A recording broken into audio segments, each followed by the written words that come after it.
It being 7 o'clock on October 19th, 2022, we're going to begin the Select Board meeting. Is there anyone here for public comment? No one for public comment, so I'm just going to take a minute to congratulate the Clinton High School field hockey team. Right now they are playing for I believe it's their first league championship. They're playing Maynard right now. Congratulations on a great season. And currently undefeated. Good luck. There you go, undefeated. Good luck tonight. Review of meeting minutes for September 7th, 2022. Mr. Chair, I move that we accept the meeting minutes for September 7th, 2022, both the regular meeting and executive session for Oxford Court parking lot lease and executive session for union collective bargaining strategy. I'll second. Second. Any discussion? There being none. All in favor? Aye. Aye. Next up, we have Eudaimonia Health LLC. They're here to talk about their host community agreement review. Good evening. If you Good evening, Mr. Chair, members of the Select Board. could introduce yourself when you get a chance. My name is Sean Coleman. I'm here with my colleague Nicholas Gomes. Together, we're counsel for Eudaimonia Health LLC.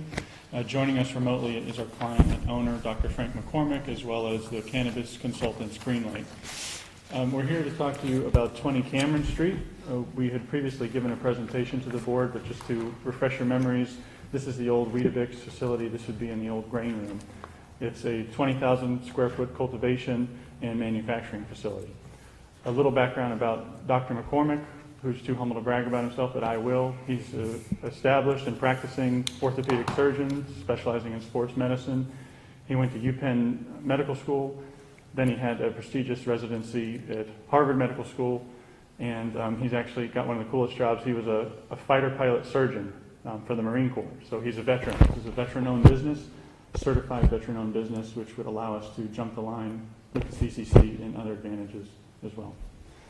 The kind of the overall status update for the project is that things are moving along. At our last presentation, we had either just signed the lease or we're just about to. We can confirm that the lease has been signed. It's a long-term lease. And Dr. McCormick has also made steps to hire his team. In addition to the two lawyers you have here and the cannabis consultants appearing remotely, we've also got architects and engineers working on the special permit. Today they confirmed that they believe that it could be presentation ready by the 28th of this month, so a lot of progress there.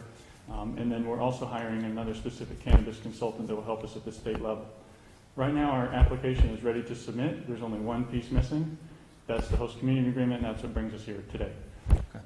So if at any point you have some questions, please feel free to stop me, but if it's all right with you, I just wanted to talk about the HCA, the change in the law, kind of while we're here tonight and what we're requesting from the town of Clinton. Sure. So very recently, on August 11th, Governor Baker signed into law an act to kind of upend the status quo when it comes to host community agreements. However, the edits that we proposed to Town Council Attorney Gibbons actually leave the agreement, almost 98% intact, and most of the law revolves around changes to the impact fee, which is kind of the bottom line dollar amount that the town stands to collect. I just wanted to highlight some of those changes, why we proposed the edits, and why it's important that we make the edits now, even though a lot of these agreements are boilerplate, and I'm sure Clinton has entered into numerous of these agreements. Why should Eudaimonia Health get a different agreement? And why that's kind of important to do it now rather than do it retroactively, 90 or 120 days from now. Specifically, the duration has changed. So prior to the new law, you could have a renewal period. Oftentimes towns entered into HCAs that were 5 years long, and then they had renewal periods for longer than that or successive terms of 5 years. The new law states that it should be a duration of 8 years, and then after that time, there's no more host community agreement. So that's a relatively big change. The way the law was written originally, the towns were required to... oh, that's going to be hard to hear. I hope they heard all that. That was a good start. The way the law was originally written and how it is currently written, the towns have always and still are required to make their costs and impacts documented and, quote, reasonably related to the impact that a company like Udamonia Health would have on the town. And essentially the law makes that more explicit and makes it a stricter requirement for the towns to actually meet that requirement. I think there was a lot of lip service being paid, more general fees, round numbers. That's no longer the case. The town would be required to document those changes and those charges. The timing of it has changed as well. Originally, most of the towns, for ease of administration, would have it be that the fiscal year would end, and a certain number of months later, they would have to give that document to the licensee documenting the fees, which made sense because it kind of corresponds to the fiscal year. Now it would correspond with the annual renewal of our license with the Cannabis Control Commission. Not really a change in amount, but procedurally it just doesn't match up with the fiscal year. The odds of us getting our license right on December 31st is almost zero. So we could expect a little bit of overlap there with your budget and then trying to get the fees to us. The CCC is now taking a more active role. That was one of the major changes in the law. They are going to review every single host community agreement. They say they'll do it within 90 days. And if it doesn't pass muster and doesn't follow the law, they're going to kick it back down, and we would have to re-engage with the town, possibly have another meeting, go back to council and get it right, and then resubmit it to the CCC. That's the big impetus of why we wanted to have this meeting today, so that we could avoid that and get the changes before you all to discuss and ask questions about. With relation to the fees, that's kind of the real change, and that's why everybody's paying attention to this thing. You can't just say anymore that you're going to get 3% of the gross sales, regardless of the impact. You can still get up to 3%. So it's capped. It's the same amount that it was, but it's likely to be more correlated directly to the report that's provided to the licensee, and would presumably be slightly less than the 3% gross fee that was normally just put into all the HCAs. You can't mandate a certain percentage of the gross income either, regardless of the impact. That's what the new law states. And then mandatory charitable contributions and mandatory fees as part of the review of the document itself, or just kind of like a pay-to-play scheme like some towns have used, as high as $50,000. I think it's... We haven't done that, just to be clear. That's not what we do here. No, not here. Okay. But I think it was Section 6H of the HCA says that we would pay $3,000 to have it reviewed, and that probably pays for all the administrative expense that goes into meetings like this, and your all's time, and Attorney Gibbons and things like that. We think that fee would no longer be allowed, and we're hoping that through this collaborative process we can alleviate all the time that you would spend otherwise, and we can work together to try to make it less time-consuming for you all. But regardless, that was a thing that we had edited and tried to remove from the HCA.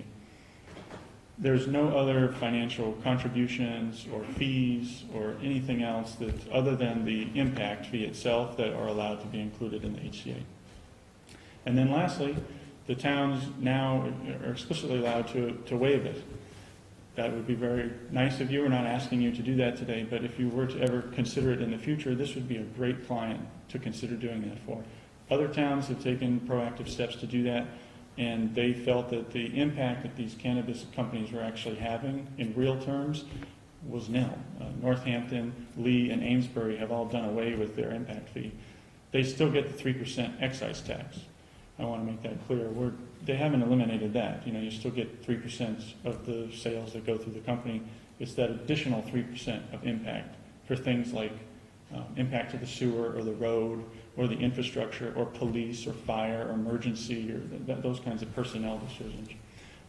So it is in your purview, and you have the right to waive it if you wanted to. We're not asking for that now, but it's something I wanted to put on your radar for the future. All that was very long-winded. I hope it's not too much to throw at you. We had engaged with Attorney Gibbons to make some of those edits and would hope to do so in the future. Without your endorsement for the edits that we proposed, we can't really move forward, and so we're hoping to have a positive response and answer any questions that you have about it. Very good. Any questions from the board? I don't have the edits. Is it on the packet? I don't have any of that. So with Attorney Gibbons not being here today, I spoke with Mr. Ward this afternoon, and he had recommended that we take it under advisement, and then when we have a chance to speak with Mr. Gibbons before making any decision, that would be the preferred path. if anybody else has any questions they want to ask while we're here. It might be a question more for Attorney Gibbons. I'm just curious how this impacts all the other community host agreements that we've already approved. The triple C, to say they've dropped the ball on this is the understatement of the year. It's just been a disaster the entire way. And now they're just going, it's going back to retroactive. We knew this was going to be an issue as far as cataloging what the impact was actually to, maybe not for this deal, but for future deals, but to be hinting that it's going to be retroactive, it's a tremendous mess. So that's why I agree with the chair that we need to hit pause for a second and just see what's going on here, because it's a mess. Yeah, I mean, if people can't make every meeting, it's just unfortunate that legal counsel's not here. It'd be nice to have the discussion with you guys here, but I do tend to agree, because this is new to me, and I that is my main concern. Is I'm just concerned about the agreements that we already made, and like Selectman Kerrigan said, if this is applied retroactively, I don't even know. That doesn't concern you guys, but I just have bigger questions for the businesses that we already approved. But I don't want to keep you guys hanging for a long time. So I think that as soon as we can have that discussion, hopefully if legal counsel at the next meeting, we can put it back on the agenda. And I don't know if you guys are willing to come back again, but if we'll definitely have the discussion, I think. Mr. Chair, if I just to make a comment, I think legal counsel can certainly develop a draft agreement with this new language, but I think it would be better for him to be here to be able to explain it. To our knowledge, the Cannabis Control Commission has not yet developed the regulations based on this statute. So we're going to then be going forward to put together an agreement with this company, which we don't even know what those impacts are. So you can read the statutory language, but you don't know how the CCC is going to implement that. So that's what we're kind of in the middle there of trying to figure out. And Mr. Duvall is right. We have a number of these that we've already entered into. So are they going to go retroactive? We have already had some inquiry from some of the previous businesses already about how we're going to handle that. So they are looking to come in to speak to us about that. So there's a lot that we're trying to sift through, and I think we do need some more discussions with town council before we can give the go-ahead to this company here. Very good. Sorry, guys. No, that's okay. No. With no further questions, I would just want to say thank you for your time, and we understand this is difficult. It wasn't to be expected, and we are approaching the town in a positive, good faith manner. I don't want anyone watching at home to think the cannabis company is trying to do anything improper here. We're just trying to proactively apply the recent changes, and we figured it was good to have this collaborative approach, and we can just hope that in time you can sit down with your town council, go through every line. We tried to keep it nice and simple, not throw any curveballs out there, and hopefully we can come together soon. And on our company side, they're going to continue moving forward, preparing for the next steps, and then hopefully we can just come together, finalize the agreement, sign off on the certification, and that's the last document we need to submit to the portal. Thank you very much. Mr. Chair, to be clear, I don't have a problem with your proposal at all. We just don't know what rules we're playing by, and so until we get that, we just owe it to the town to make sure we're. Yeah, and Mr. Chair, I just wanted to point out as well too. There was a 3% impact fee that we had in the agreements, and as the gentleman indicated, that there is also a 3% excise, but that is only on the retail component of it. So we have 2 of those already that do have retail. This proposal here would not have a retail component, so there wouldn't be the excise. So we would only be discussing the impact fee itself. So, and most of our others, all with I don't have the number in front of me, but we've probably done more than a dozen of these, probably 12 or so, and there are only 2 of those that would have the excise tax on that as well. So, and we haven't been receiving any impact fees to date because a lot of them aren't up and operating. So, there is a lot. I think the town was hoping that to support business, to support the economy, to support jobs, but also that the town would get a benefit, the town government would get a benefit as well through the impact fee. So I think there's a lot that we need to sort out here.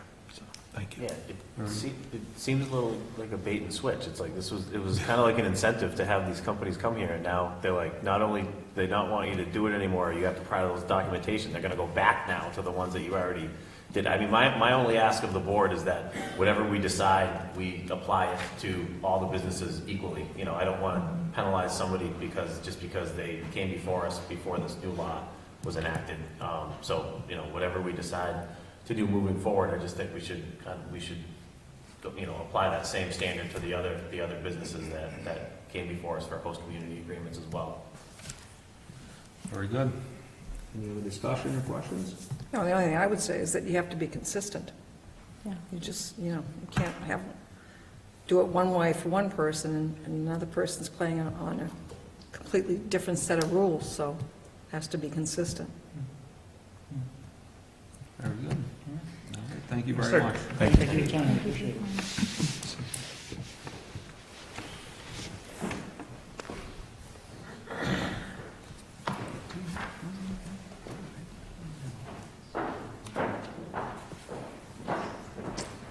All right, next on the agenda, senior housing needs discussion. Mr. Devon? Yeah, I had the pleasure of meeting with Deb Kutzel on Tuesday, and it's a conversation that's been going on for a while, is our ongoing need for senior housing.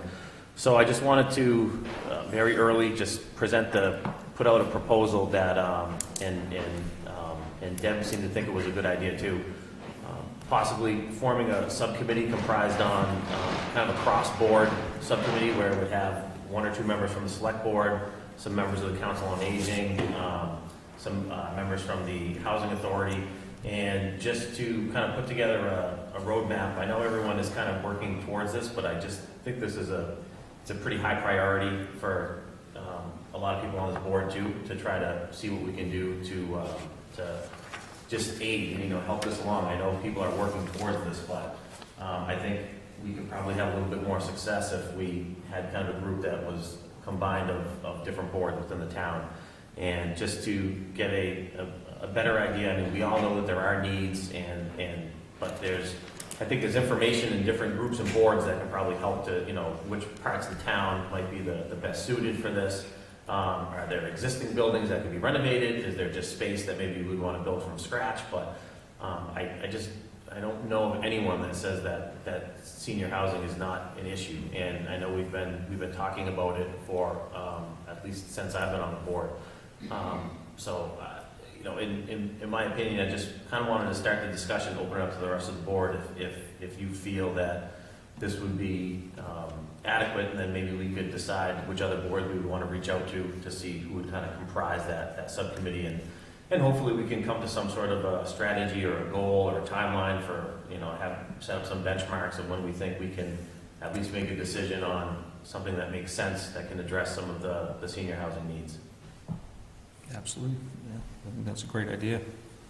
Is there any research available for us to take a look at in terms of other towns that have successfully kind of moved forward with the senior housing, developing senior housing, or in some details of who qualifies? And Sounds I'm like not our first action item.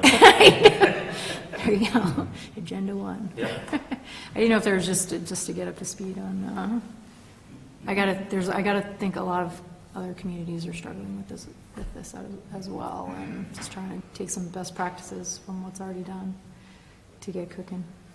I know on the Mass Municipal Association's website there's a webinar coming up about affordable housing, and this is one category where they're talking about funding and exactly what you had mentioned, what other communities and municipalities are facing right now. I think it's a great idea. So I don't know if we want to talk about it, if there's interest on the board, and what the next steps would be. Yeah, we don't have to appoint anyone tonight. I'm sorry. Yeah, agreed. Yeah. No, I was just going to say, one of the concerns I have is that the Housing Authority does have total jurisdiction over senior housing. I mean, it's funded by the state and the federal government, and the town of Clinton can no way interfere in that. And I know that, I thought that the senior center was for, basically services for, assistance to the seniors. And, I mean, I honestly, as far as a municipality, I don't think it's a good idea to get into the business of building housing for seniors. I don't even know how the town would manage that or where you would get the money from, because the Housing Authority does supervise all of that funding. So I think there's some merit to it, but I just think the town has to be very careful about that, because it would seem to me to have someone, a developer that would be interested, and most developers aren't going to go for subsidized housing.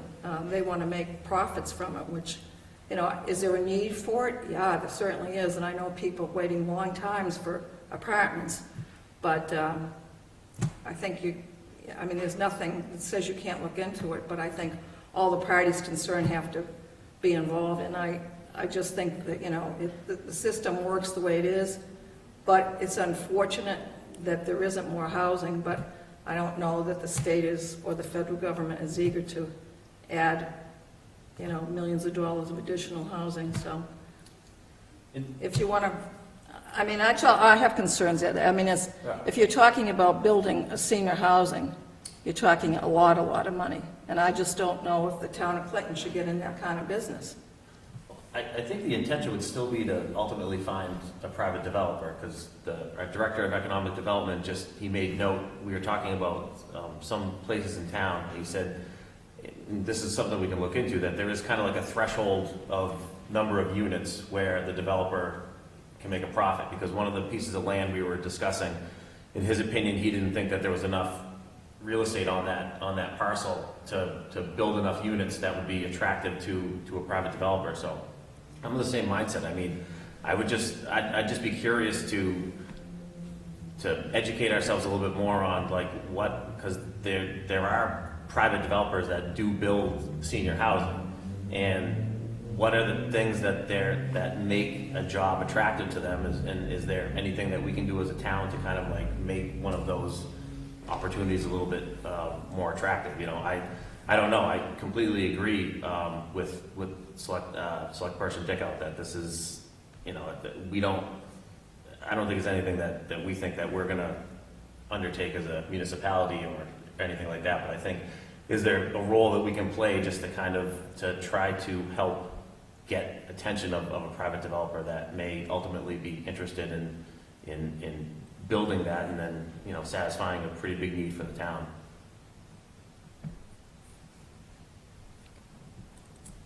All right, very good.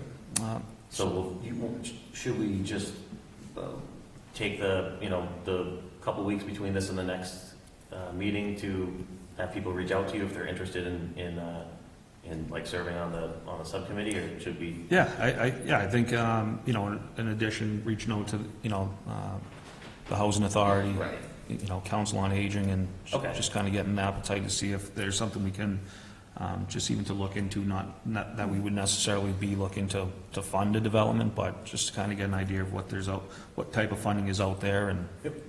what we can expect. Perfect. Thank you. Any other questions or concerns? All right, very good. Next up, Mr. LeBlanc from the Council on Aging.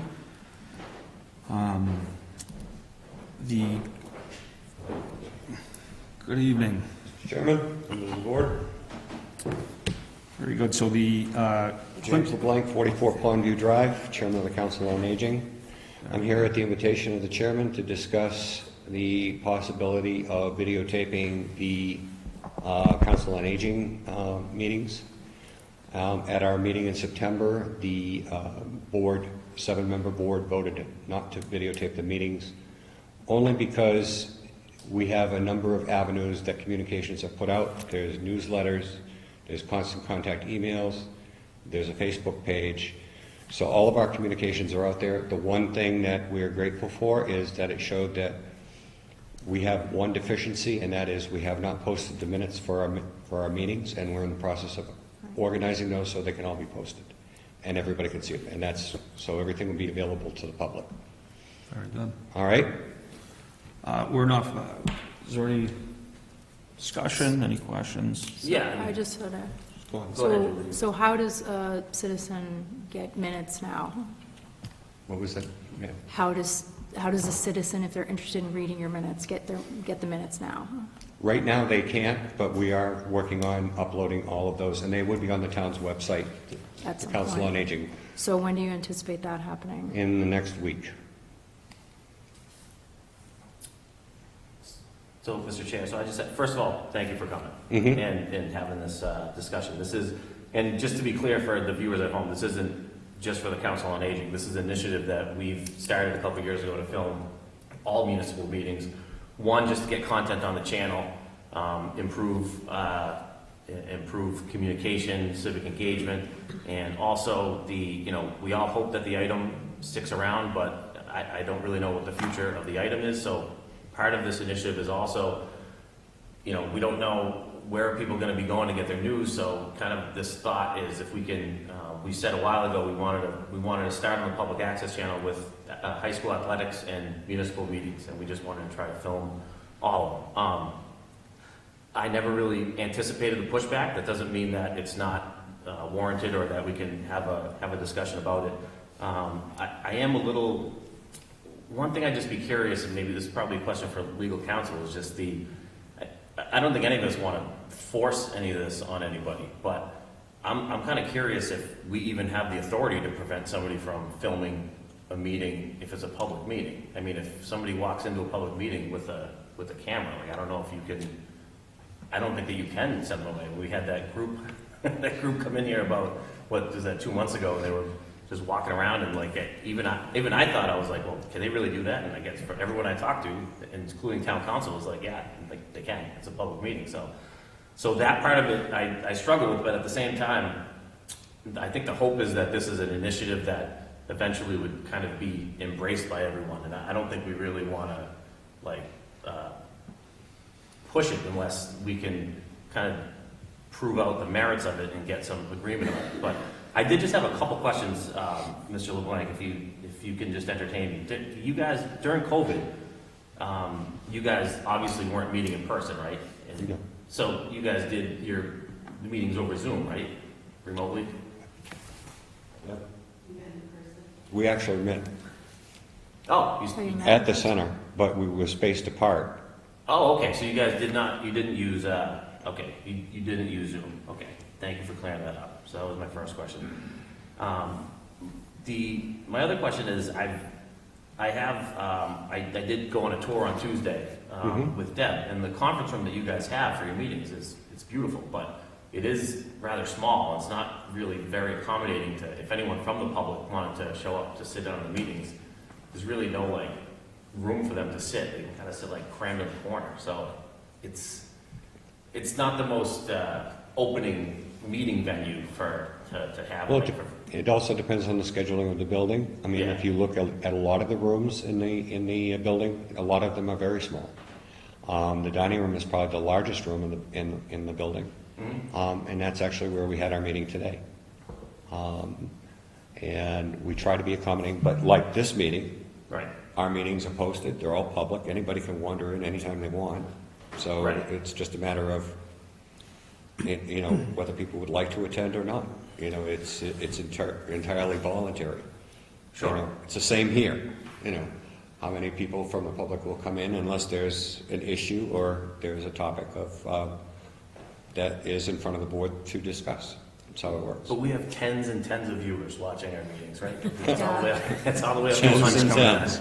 No, but, and I've actually, people approach me when I'm out and say, I was watching your select board meeting on YouTube, I was watching it on cable, I have a question. So I think for me, every meeting I've ever been part of has been filmed, so I don't see the issue as your board unanimously voted to not film it. To not film So it.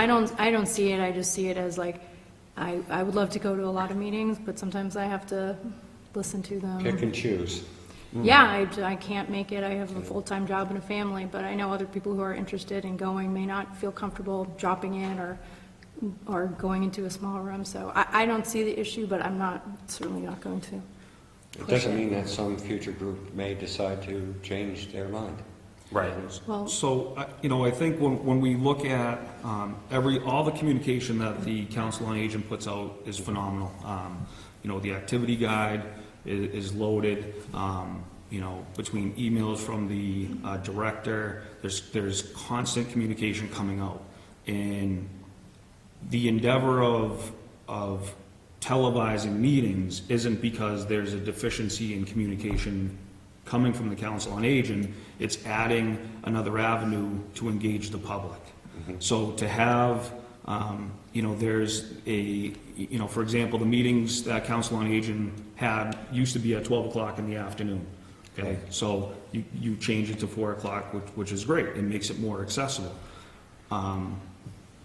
Just because people are not able to drop in and sit in on a meeting doesn't mean that they don't have interest in what's going on the Council on Aging. When I, you know, looked at the agenda items, the agenda item is, you know, typically the items are rather Innocuous? innocuous, there you go, right? Usually the director, that's most of the bullet points where there's information on it, but the public would have no way of knowing that there was gonna be a discussion on televising meetings at your last meeting on the 21st, because it's not listed under there. It was listed on, there's just new business. So, you know, if you just kind of take a look at surrounding communities and what they're posting, you know, Council on Aging, the planning boards, you know, Parks and Rec has actually, in Clinton has begun televising their meetings. People don't always have the opportunity to drop in, even here, right? And you'll notice that, to Mr. DeVault's point, you know, there's tens and tens of viewers on YouTube right now. But over the course of a few days after, if you look at the view count, it gets upwards of 100, 150 to 200, depending on how interesting the meeting was. But, you know, I think it's, you know, we've talked about engaging the public, and this is an avenue that many people will use, you know, to just drop in. If they're, you know, it doesn't mean that they're going to watch every meeting, no different than our meetings, but I think we're really missing out on an opportunity to really showcase what the Council on Aging is doing in a different medium. While it is an independent board, as you pointed out, you know, ultimately, you know, it's a little bit different of a scenario, right, because the board is partially appointed by the select board. And I think it's just important that we all row in the same direction. This is not to be a, you know, an aha moment, we caught you, or, you know, to improve transparency even. It's just to help get the word out on what things are going on, and YouTube is a phenomenal way of doing it. The Greenlight Studios, there's been tremendous success on people being able to stream the events that are up there. In same scenario, we could say, well, they can go buy a ticket if they really want to go to it, but that's just not always the case, right? So it's really trying to reach the people that have interest, that may not be able to be there. It's a click away, right? And that's all. What we'll do over the next year is we'll watch and see how many requests we get from the public with regards to videotaping the meetings, and see what we get. Mr. Chair, yeah, just as some background for the people at home, when Ed and I joined the cable committee, our number 2 goal after getting a director was to make sure that director built up the enough bandwidth to broadcast these meetings, because we figured everybody wanted it. It's, you know, we're spoiled here in that everyone gets to see the work we're doing, how we're spending tax dollars, and like I said, even though there's 5 people watching now, I can go back tomorrow and look at the film and see what I did wrong and get better. So we thought that we were doing everyone a favor. Far be it for me to tell another board how to do their business. If they choose to keep their candle under their basket, there's not much I can do about it. It's their decision. They've made it, and I'm sorry they've made it, but that's what we're going to have to stick with, I guess. I mean, ultimately, when it comes to appointing boards, I mean, this is something that we've talked about, you know, when this board has the authority to appoint other members to other boards, this is criteria that really needs to be taken into consideration, because ultimately, you know, if we're looking to help extend the vision, if there's people on boards that are kind of, we're not rowing in the same direction, or we have a difference of opinion, then I think that's something that needs to be taken into consideration. You know, I think we are missing the mark in not getting this out, but again, you know, you're the first board that came before us, which was just greatly appreciated, and ultimately, as Mr. DeVault mentioned, you know, there is an open meeting law that does cover recording it, but the hope is there would be more collaboration in kind of getting to that point versus just having to exercise someone's right to do so. No one wants to do that. Right. Well, one thing I can say is I've sat on your side of the table, so I never say never.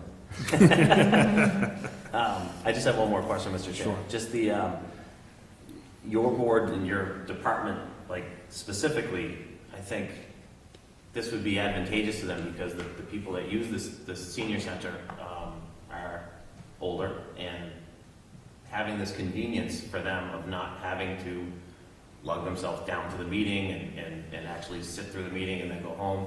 I think the convenience factor, especially for seniors, would be extremely appealing. So I guess we'll find out what the feedback is like. And I think we'll also be interested in seeing what the feedback is like once we post all of our minutes from our meetings. I think that would help people in the transparency in what we're doing, what we're talking about. These are the areas that we cover. yeah, minutes are It's a start. They're good. It's a Yeah, start. it's- Better than nothing. Yeah, but I do think like we are really, it's a combination of a couple different initiatives, and we have invested a lot of time, and I think we've had some success with the public access channel thus far. And we did always consider the first two things, the kind of pillars of what we were going to start with, athletics and municipal meetings. So it is, and you're not the only board that is voiced some displeasure with having their meetings filmed.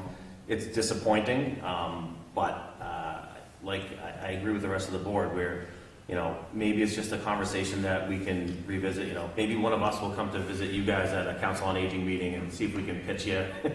maybe we can change some minds. You're always welcome. Fair enough. All right. Any other questions? No, thank you. Thank you. We also have the Friends of the Clinton Senior Center. Would you like to come up if anybody would?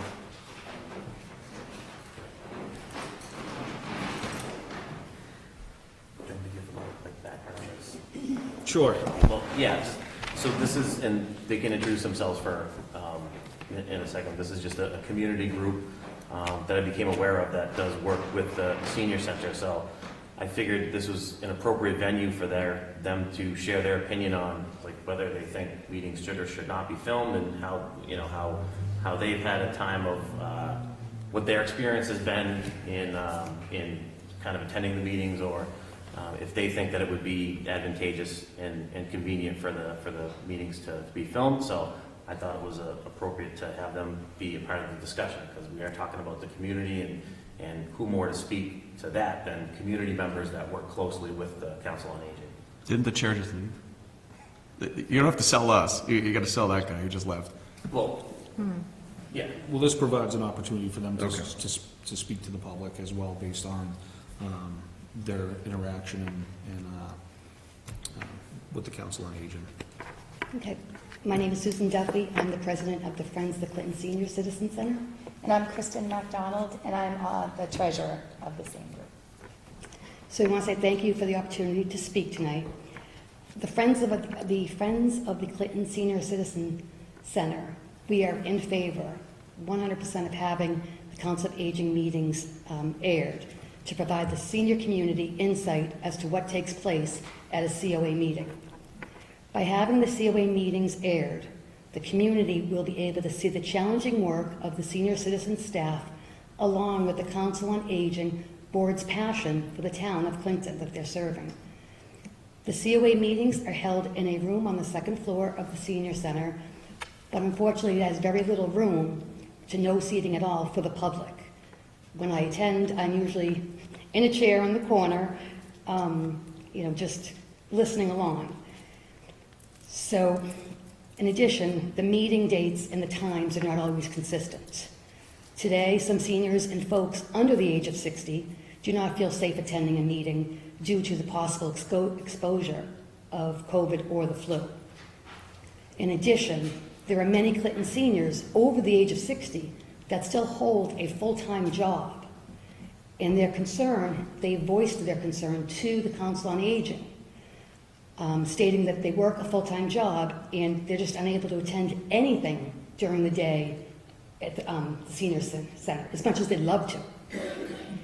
So upon hearing these concerns, the Council of Aging took immediate action, and they changed the Senior Citizen Center's hours to stay open late on Thursdays to ensure all Clintonian seniors felt included and had the opportunity to participate. Again, so the Council of Aging, they heard, they listened to the community, and they immediately took action, which was wonderful.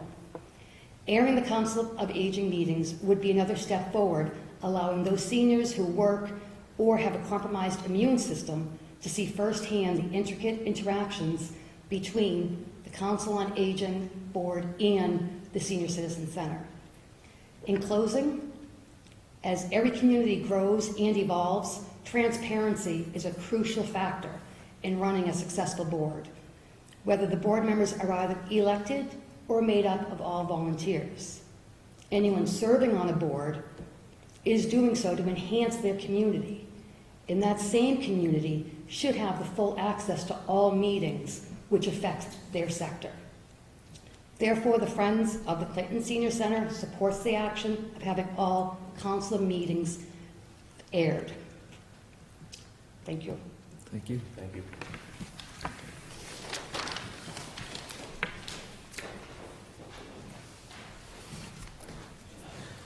All right, so we'll If keep. I could just say one thing. Sure. I think the seniors are getting younger looking and younger looking. I just had to say that. Not because I'm a senior, but right, I mean, I please. just had to make Pat yourself on the back, Mary. I made an observation. So we will continue forward with the initiative for the Clinton cable community television there, and hopefully we'll have some of that on our YouTube channel or local access TV. Moving on. Next up, we have a new assistant town administrator that we'd like to introduce to the public. Thank you for coming back. Just give it a second here. And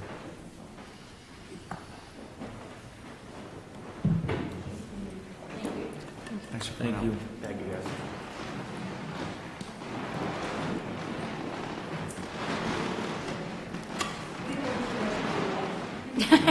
Thanks for sticking around. You can always watch it on TV at home. I know. Here or at home. Very good. All right, so would you like to introduce yourself to Sure. to the public for? All right, hi, my name is Angela Snell. I'm the new Assistant Town Administrator, and happy to be here. I started October 3rd, so I'm 2.5 weeks on the job. Been meeting all the staff and got a tour of the senior center, the library, the Parks and Rec, and starting to get involved in some of the projects the town's working on, and looking forward to working with everybody. Thank you very much. Thank you. Welcome to Clinton. Thank you. Mr. Chair, I just Absolutely. want to say welcome. It was a long process, and depending on who you talk to, I think Selectman Connolly was noted as saying that this was an idea that was kicked around even like 20 years ago. And I think since that time, the responsibilities of the town administrator's office have just grown and grown and grown and grown. And we did some self-reflection. We really thought that this would be an appropriate position to help Mike and his office and to help us run the town. And this is a huge step in the right direction as far as I'm concerned. And I'm very happy that you chose to work with us. And I can't wait to work with you on some projects in the future. It's going to be great. You're here. Thank you. Very good. Excellent. Moving on to the next item, we have the traffic committee had met regarding the Duck Harbor district safety recommendations made forth by the traffic committee. The traffic committee met on October 3rd. There were a few recommendations made to help improve pedestrian and motor vehicle safety in that neighborhood. So Superintendent of Department of Public Works, Chris McGowan, as a long-term project, he had threw out the idea of creating sidewalks that would run along the Woodlawn Cemetery's fence, that would run along Woodlawn Street and Pine Street, but I think would be Harbor Street, correct? Is that Harbor? Going down to Harbor, yeah. but- Yes. And on to Pine and then down to Harbor. Woodlawn, Pine, and Harbor. That, Mr. Chairman, not to interrupt you, but I was in the audience the day of that meeting, and I know that Chris did have a diagram that he was showing you guys. Is there any way that we could see that so that we could physically look at what is proposed? I think that would be very helpful, because, I mean, other than, we have nothing in the packet on that. I'm sure we can get it out to the board. Yeah, I didn't get a copy of that, but I can ask for it, yeah. Yes, as far as, as, Good diagram. well, for me, it's hard to visualize. I mean, when you're saying the sidewalks up against the cemetery, I mean, if you go there, the stones are right against the fence. And so I know that there's one part here that they said they were going to move the fence. That's And so visually, I'm trying to figure out how are you going to move that fence? absolutely. So So- the way it was proposed,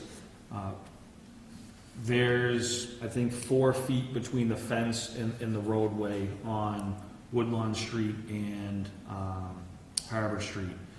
So the sidewalk would basically extend, it would run parallel to the fence along Woodlawn and then down Harbor. The corner of Harbor and Woodlawn, there was one of the recommendations by the traffic committee was going to be, right now that's like about a 45, the fence is about on a 45, so that fence can actually move back one section because there's no stones in that area, and that would just open up the view of that corner from vehicles traveling either from Woodlawn to Harbor or Harbor to Woodlawn. So that would not have any impact on any of the headstones that are, or burial plots that are in that vicinity. So that was one.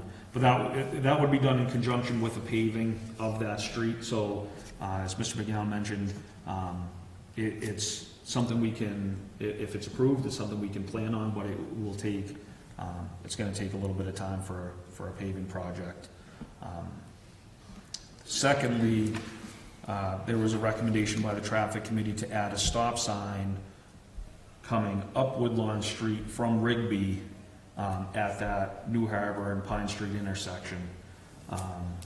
The traffic committee felt that that would help to slow vehicles down that are traveling on that path, and again, ensuring, increasing some of the some safety in that neighborhood, for the pedestrians, and also, motor vehicles. The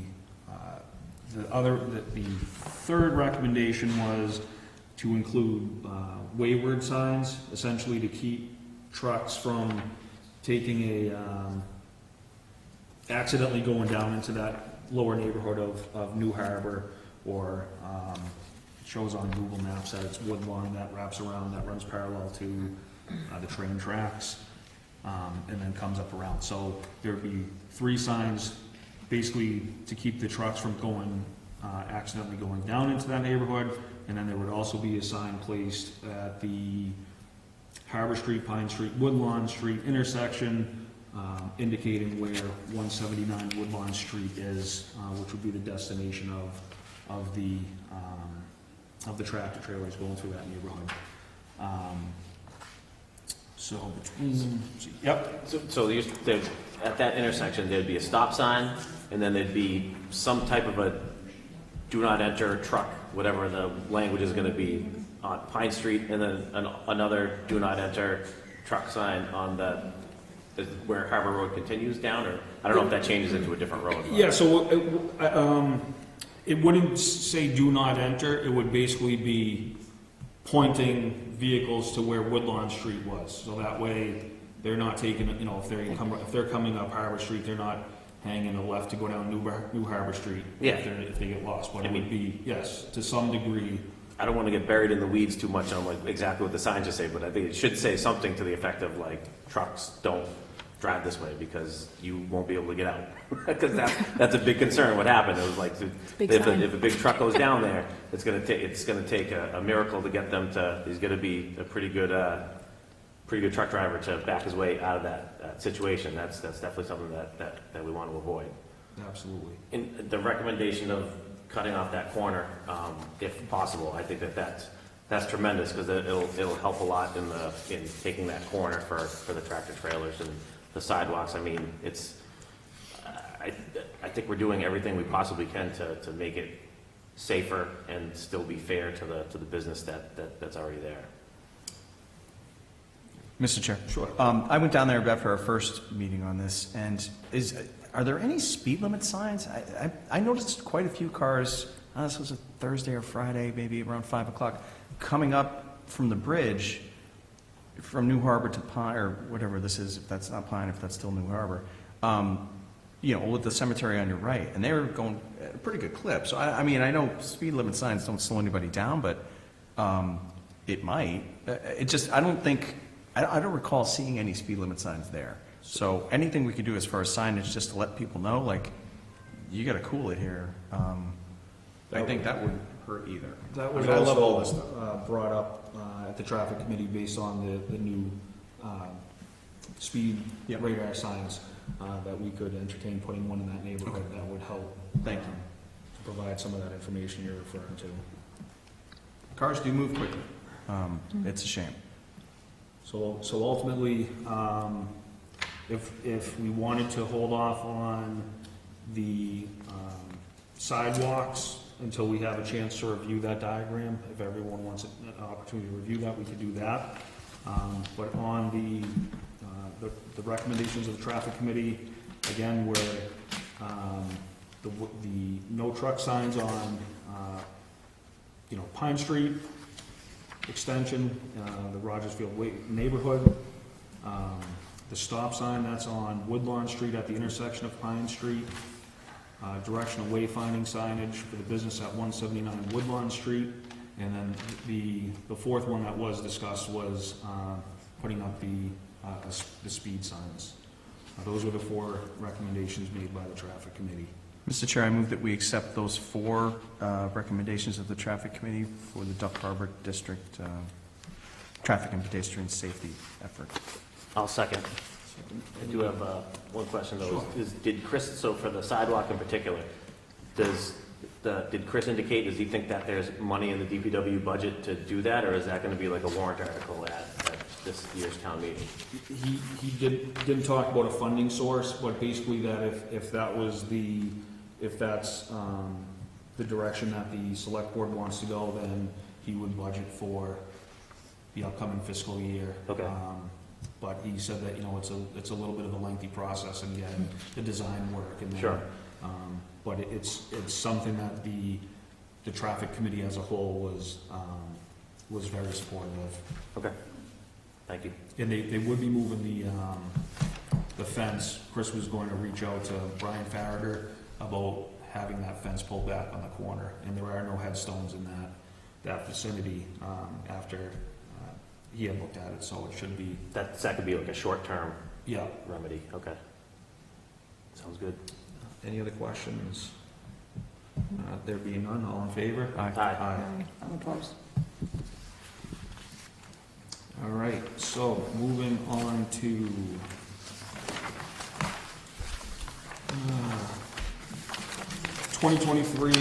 FY 2023 goals and objectives for the town administrator.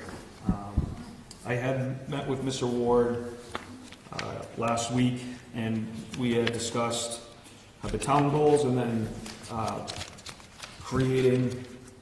having Mr. Ward create his goals, or at least have that collaboration to begin working together on identifying goals. And Mr. Ward, I'll let you take over, and you can provide your feedback that you had offered up.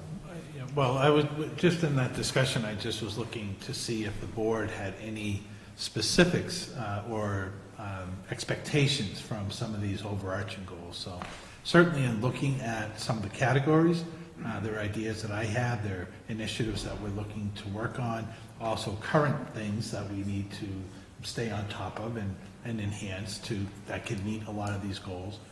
Some things that the departments will collaborate with, that they'll be part of it as well too.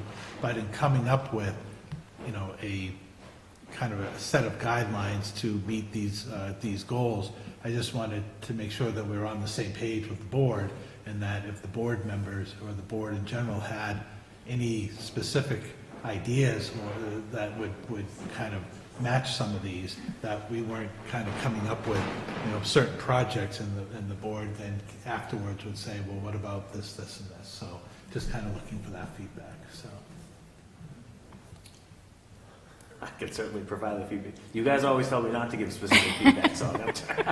Well, I think more or less, I think that if we should collaborate on the process in which these goals are going to come to fruition, right? So if there are any goals that the board wants to prioritize, then that would give direction to Mr. Ward for him to be able to create his goals from there. But I understand,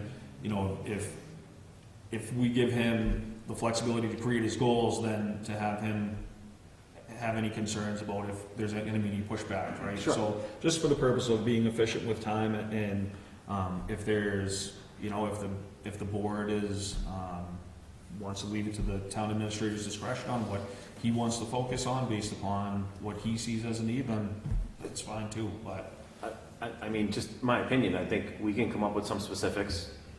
Mike in his office can come up with some specifics, and then we could, at a future meeting, we could discuss them and see which ones that we both think are appropriate. And I don't know if anyone else has that works. Yeah, that's fine. Good. Yeah, no, that would be helpful. I just, like I mentioned to the chair, we just didn't want to be going on a separate path, and if the board had an expectation of, well, we wanted to do this project, and it's not on our list, I didn't want to, after the fact, be kind of on a separate path, so that would be helpful, yeah. So if we kind of put together some ideas that I have on these, and then see if it meshes with the board, and it would be kind of an ongoing process through the year, because there are other things that would come up that would still fall into some of these categories, but at least to get started, I just didn't want to start off on the wrong direction, that's all. That's fine.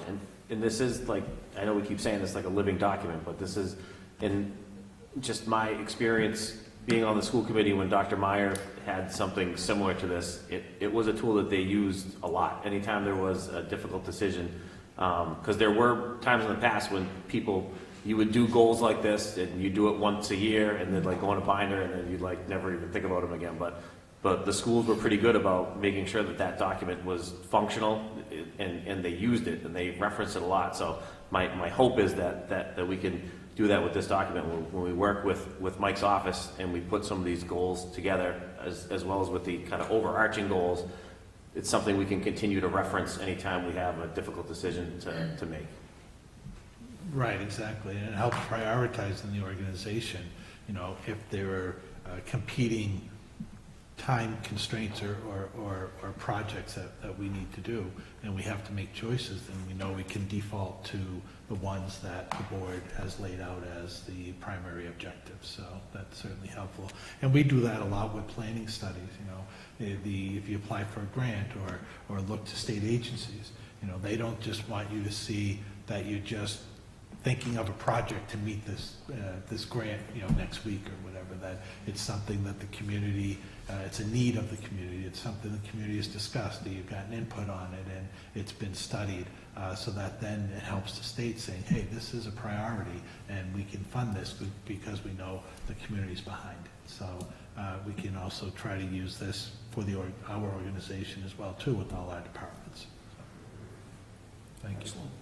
All right, so we'll say 2 weeks. We can kind of, if you want to email any suggestions you have, and then we can kind of put all those together, and then at our next meeting, kind of hash through them and keep it simple. Okay. All right. Thank you. Very good. Administrative business. There was any, right? I don't see None. Old and new business, we have the Holiday Pops concert donation request. Mr. Chair, I move that we, I'm sorry, what, do we have a standard one for this, Michael? Well, just in the recent years, I think the board had given a lot more because there hadn't been as many donations during COVID. I think the standard was $12.50, but then I think it was maybe doubled or over during COVID. So if you wanted to kind of go with the higher amount or save some for other donations in the future, it's kind of your call. I feel like every time we have one of these donations, we don't know how much we have to spend or like where. Oh, in the civic fund? Like, yeah, like what's the balance in there or, I mean, not to sound. Yeah, I think the appropriation is Yeah. 18,500, I think. And the big numbers are fireworks, Old Home Day. Right, yeah. This is The a fireworks, small- Old Home Day, and the Pops concert were the three big ones. Okay. And then there are other smaller ones that do come in throughout the year.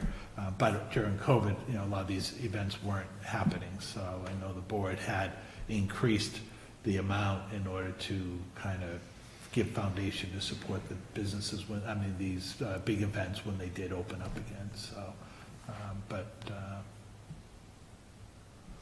So what'd you say, what was the standard before, did you say 12.50? Do we want to match whatever the last donation made was? 25? Was double? Sure, we'll get them back on their feet. I'll make a motion that we donate $2,500 from the Civic Fund to the Clinton Holiday Pops Committee to support their annual concert to be held on Saturday, December 3rd, 2022. Tickets available at the Clinton Town Hall Fallon Auditorium. I'll second. Second. Any questions or discussion? There being none, all in favor? Aye. Next, we have the Veterans of Foreign War Poppy Drive fundraiser. Mr. Chair, I move that we grant permission to the Clinton Veterans of Foreign Wars Post 523 to conduct their semi-annual Buddy Poppy Drive at the intersection of High and Church Street on Saturday, November 5th, between the hours of 9 a.m. and 2 p.m. to raise funds for veteran causes. I'll second. Any questions or discussion? All in favor? Aye. Very good. The next item, Town Hall lighting proposal.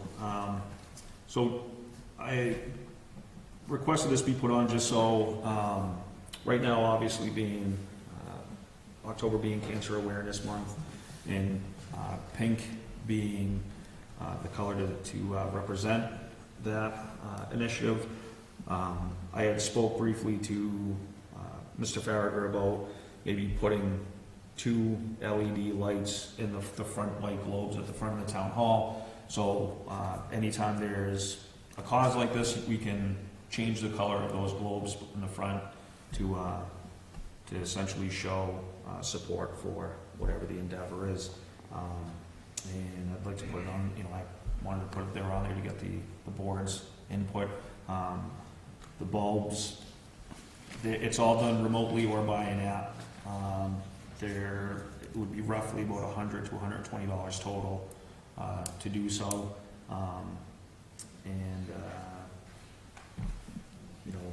That's about it. There wasn't much to it. So we looking for a motion to approve the initiative? Can I ask a question? Yeah. Sorry, Mr. Chair. I'm all in favor. I just know it's becoming a crowded marketplace. I saw the NFL, I think, is going with, instead of pink, they've got all sorts of colors. I was just curious about the approval process to make sure no one gets left out. Would they come to us? Is this like a flag at half staff thing? Like how long?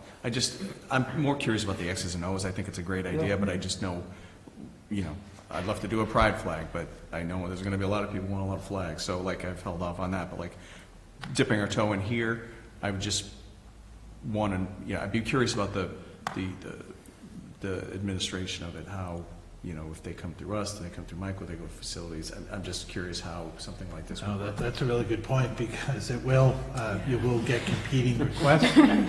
Some will want to put it up for 6 months, others, whether it's up a week or two, so that's a good point. So certainly, if it's something the board is in support of, we can go back and try to put the policy together for the board to review and have some guidelines that we can use.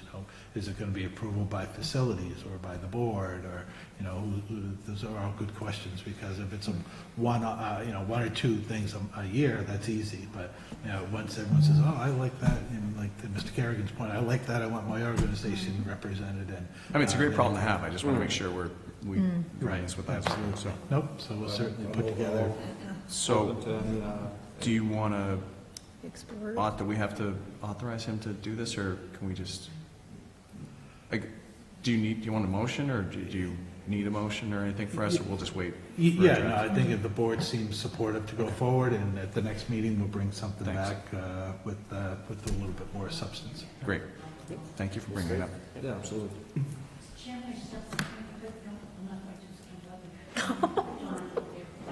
Just so you know, you're going to be on TV. If you could just introduce yourself.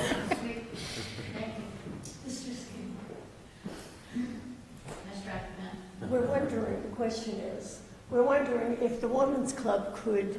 Clinton Women's Club. Could, the what? Clinton Women's Well, Club. the Clinton Women's Club could give the money, I believe it's $150. Is that correct? Yes. Oh, for the light bulb? We'd like to make a donation to supply the money to back that, as long as Michael's willing to take the responsibility. Perfect for us. That's very I generous. know. Yeah. Thank you. Do you have to make a motion to accept the donation, or? Sure. I'll make a motion, we accept the donation from the Clinton Clinton Women's Club. Clinton Women's Club. towards the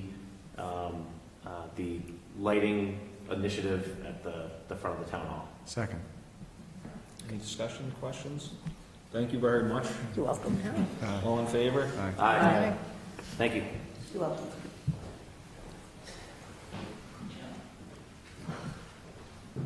Very good. Moving on. Any update on the ARPA funds, the American Rescue Act? We had a task force put together, and Sure. Yeah, thank you, Mr. Chair. Just to give you an update on kind of where we're at, we had the task forces of the major departments that we've been meeting. We indicated that if there were areas for specific items or programs, that we would bring in the other departments as needed. Trying to kind of move ahead to try to at least start getting some projects going forward, to at least start allocating some of the money. What we've decided to do, the major departments have come up with some initiatives that they feel would be helpful, but we don't want to leave everybody out, so at least to give some ability for other departments to have input. So Angela's helped put together a form for us that we're going to distribute to all the departments, and they'll have 2 weeks to respond to that. We then are going to meet and try to put those, determine whether those projects fit within the guidelines and categories of usage, and then try to put them in different buckets or different columns as to how they kind of similar things that work together. So then what we're looking is to come up with a recommendation, and maybe not on a whole list of $2 million projects right now, but at least allocate different percentages for different types of uses. Then that way we'll have some examples of what departments have already given back for feedback, but also allow then those departments or within those areas to maybe develop other projects if they know how much money is available. Say in like economic development, like, Mr. Duffy has been looking to see how other communities are using the money. Some that have been successful, some not so much, but if we say we do some business assistant program, how much is available? What would we be putting out there? So without really knowing what that bucket of money would be, because you can't say just we're going to do X amount for business, and then if you have 100 businesses, well, then that could use up all the money. So we're trying to kind of define what those guidelines are. And once we develop kind of the percentages of the different types of projects with examples, so you kind of know what that entails, and then it will allow us to go back and then kind of firm that up. So the hope was at the board's December 14th meeting was to have a preliminary report with kind of a budget document spreadsheet of what we're envisioning, of what we're talking about as to how those will start to kind of put the framework as to how that will start to help us develop that roadmap. And then the question will be, you know, these things we can answer going forward. Will then the board want to approve different categories, or does the board want to approve every project, or only if, you know, there's amendments to a certain category? You know, these are the type of questions that were brought up at the committee that we would then come to the board and ask for further direction on that. So, so for the month of October, we'll be putting together that spreadsheet and then come back to you at that December meeting with some criteria. So. Mr. Chair? Yes. Mike, do you have a list of those questions from the task force, the ones you were just talking about, the ones you might want feedback from the board on? Yeah, we'll put that together for that. Perfect. Those were some of the questions where, where does the board, and obviously, you know, we want input from the board too, if there are projects or ideas that the board have. But I think some of those questions were, you know, does every project come before the board? Right. Does, you know, is there going to be some examples, but then have a discretion to kind of add to that, or if every, you know, or if this would kind of be in every meeting will be coming to the board, or if the department, you know, the department heads under that task force would kind of manage it, you know, those type of things.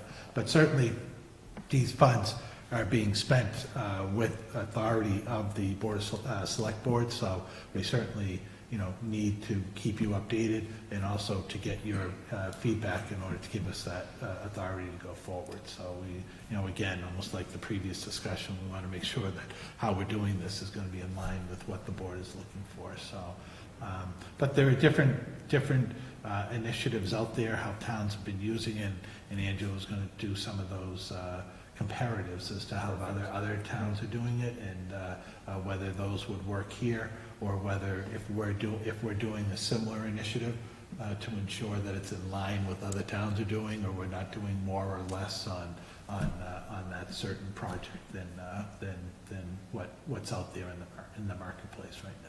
So, you know, whether it's, you know, I mean, it's specifically speaking to that issue of you know, premium pay for essential workers, for that seems to be a big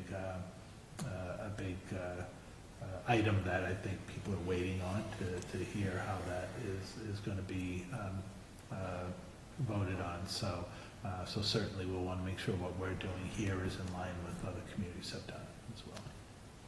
So, Mr. Chair, I would just ask, on our end, for that December 14th meeting, I think we have homework to answer some of those questions that Mike just brought up, which are right, like how do we want to approve it? So when we get to December 14th, I think we'll already have that mapped out, so we'll know, you know, do we want to approve kind of like area by area, or do we want to get down to a deeper level and approve like specific job by job?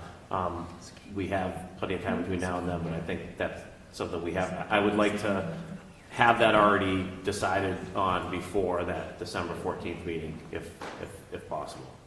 And I just wanted to say, Mike, thank you. That's perfect. That's exactly.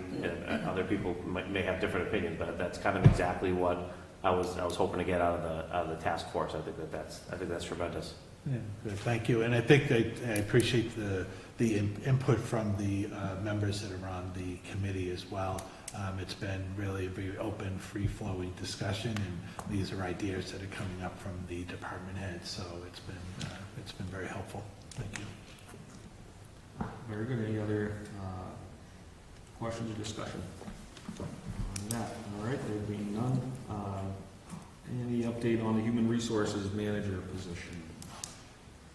Just a quick update. The search committee had kind of done some work and made a recommendation to myself and Dr. Meyer, and we have gone forward with a candidate, and we're in discussions with that candidate right now. So we should probably have for the next meeting, should have an answer for you by the next meeting. So. Excellent. Very good. Board and committee appointments. Mr. Chair, I make a motion that we table this until our next meeting. Second. Any questions? There be none, all in favor? Aye. Select board communication. Mr. Chair, I make a motion that we also table this until a future meeting. Second. Any questions? Be none, all in favor? Aye. Very good. Under old and new business, I was, just to circle back on the select board dates that I had proposed, or at least threw out there for consideration. I don't know where we left off with that, Michael, on... Yeah, I think Mr. Kerrigan brought up a good point with the classification public that's hearing. right. That we usually do the first Wednesday in December.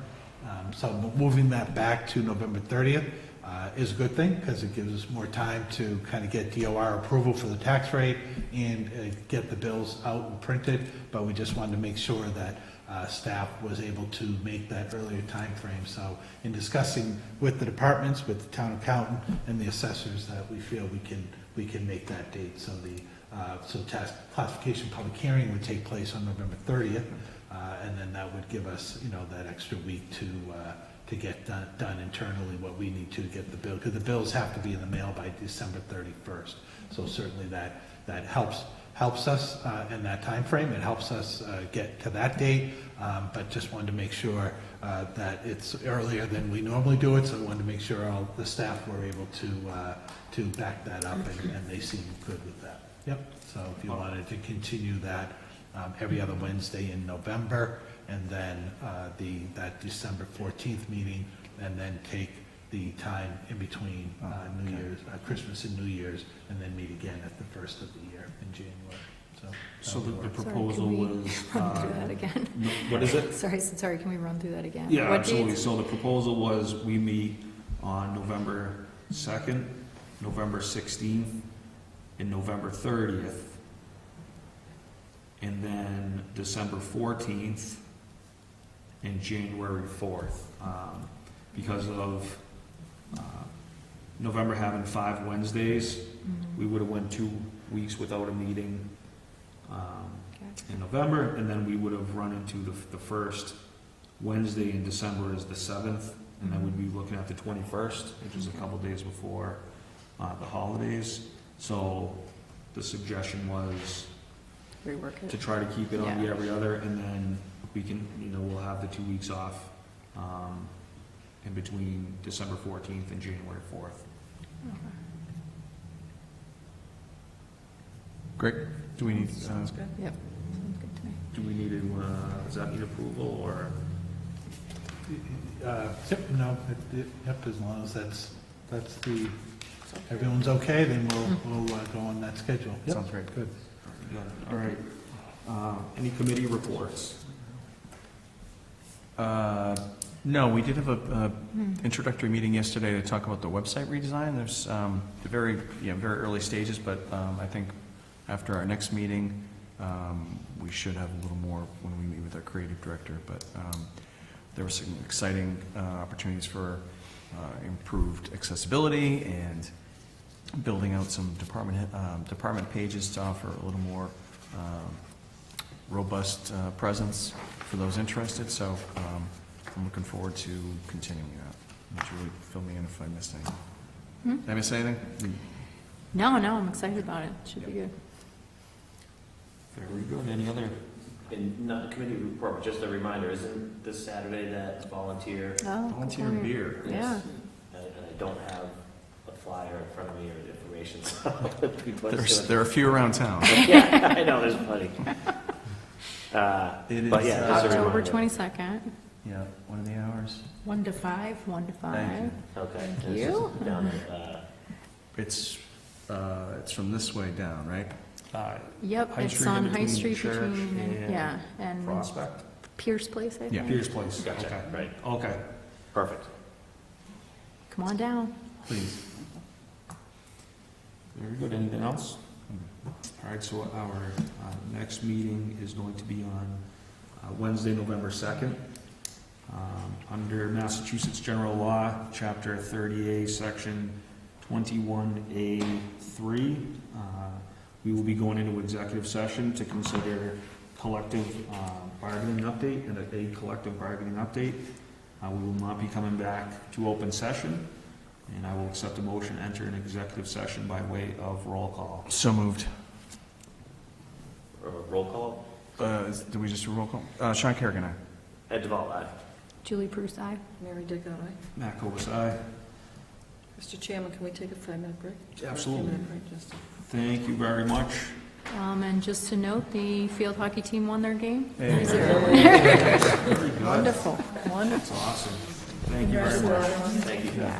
So you get that on TV, you don't get that at council on the I know. That's crazy though, because